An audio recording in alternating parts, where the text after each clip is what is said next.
Hello বন্ধুরা, আমি নাসিকা। আমার নিউ ব্লগে তোমাদের সবাইকে ওয়েলকাম। আমি আজকে বানালাম অনুষ্ঠান বাড়ির মতন একটি দুর্দান্ত রেসিপি। খেতেও ভালো, স্বাস্থ্যের পক্ষেও ভালো। তবে তোমরা খেতে হলে পটাপট বানিয়ে নাও, আমি যেরকম বানিয়ে নিলাম। এটার নাম হলো শুক্তো। তবে আমি এদিকে কেটে নিয়েছি রামাস, বেগুন, গাজর, পেঁপে, কোয়াশ, তিতকরলা, আর সাথে আলু, আর এটার সাথে লাগবে কালার বড়ি, আর এদিকে কাঁচামরিচ কয়েকটা নিয়ে নিলাম।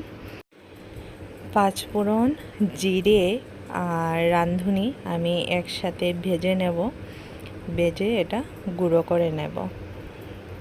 তবে দেখে নাও, একসাথে মিক্সড করে নিয়েছি। এদিকে কড়াই বসিয়ে দিয়েছি।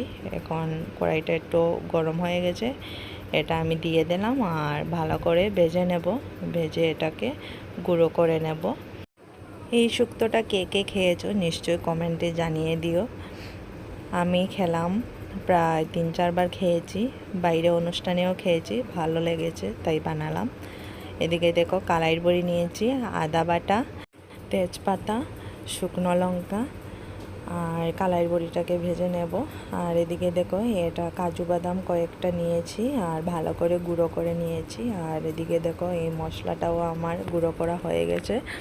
এখন কালাইয়ের বড়িটাকে ভালো করে ভেজে নেব, ভেজে নামিয়ে নেব। আর কড়াইতে আমি অল্প পরিমাণ তেল আরও দিয়ে দিলাম। আর তিতকরলাটাকে ভেজে নেব, ভালো করে একটু ভেজে নেব। ভাজলে তিতার ভাবটা একটু চলে যাবে, তার জন্য। আর এটাতে মাস্ট তিতকরলাটা লাগবেই। আর সব কিছু আমি এক সাইজেই কেটেছি। আর এদিকে দেখো শুকনো মরিচ আর তেজপাতাটা আমি দিয়ে দিয়েছি। আর এখন দিয়ে দেবো পাঁচফোড়ন। আর প্রত্যেকটা সবজি আমি একটু একটু ফ্রাই করব, তারপর আরেকটা সবজি দেব, এরকম করে করব। আর বেগুনটা আমি ফ্রাই করিনি, বেগুনটা যদি আগে ফ্রাই করতাম তবে ভালোই হতো। আর এদিকে দেখো আমি আলু দিয়ে দিয়েছি, আলুটাকে একটু ফ্রাই করে নেব। তারপর দিয়ে দিচ্ছি গাজর, গাজরটাকেও একটু ভালো ভালো ফ্রাই করব। তারপর কোয়াশ আর পেঁপেটা দিয়ে দেব, ওটাকেও একটু ফ্রাই করে নেব।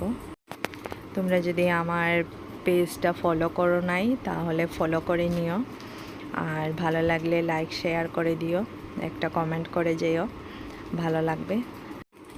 এখন দিয়ে দিলাম রামাসটা দিয়ে একটু নেড়ে চেড়ে নেব। তারপর দিয়ে দেব বেগুন, বেগুনটা প্রথমে ফ্রাই করলে ভালো, তবে আমি এখন দেব। আর বেগুনটা প্রথমে দিলে, প্রথম থেকেই দিয়ে রাখলে গলে যাবে, তার জন্য আমি লাস্টে দিচ্ছি। আর ফ্রাই করে রাখলেও লাস্টে দিলে ভালো। তবে দিয়ে দিলাম বেগুন। আর বেগুন দেওয়ার পর দেখো আমি আদা বাটাটা মিডিলে দিয়ে দিচ্ছি, লবণ পরিমাণ মতো দিয়ে দিলাম, আর হলুদ গুঁড়ো দিয়ে দেব, আর দেব জিরে গুঁড়ো। তা দিয়ে সব কিছু দিয়ে ভালো করে মিক্সড করে নেব।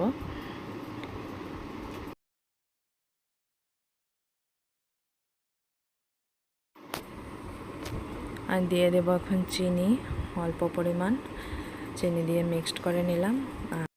আর দিয়ে দেবো এটাতে কাঁচা লঙ্কা, কাঁচা লঙ্কাটা লাস্টেই দিচ্ছি।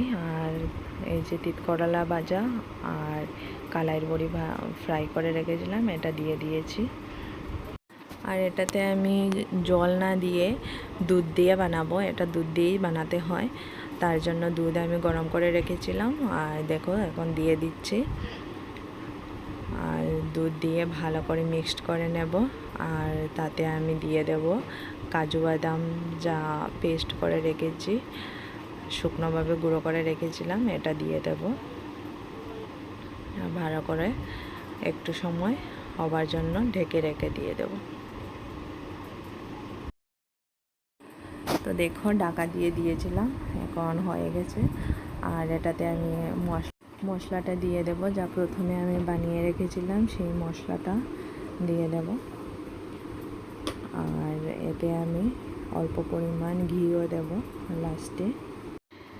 এটা নিরামিষ দিনে বানিয়ে খেয়ে দেখো, খুবই ভালো লাগবে। আর আমার তো খুবই ভালো লেগেছে। আর ঘিটা দিয়ে দিয়েছি, আর এখন ঢেকে রেখে দেব। তো তোমাদের কীরকম লাগলো ভিডিওটা কমেন্টে নিশ্চয়ই বলবে। থ্যাংক ইউ বন্ধুরা।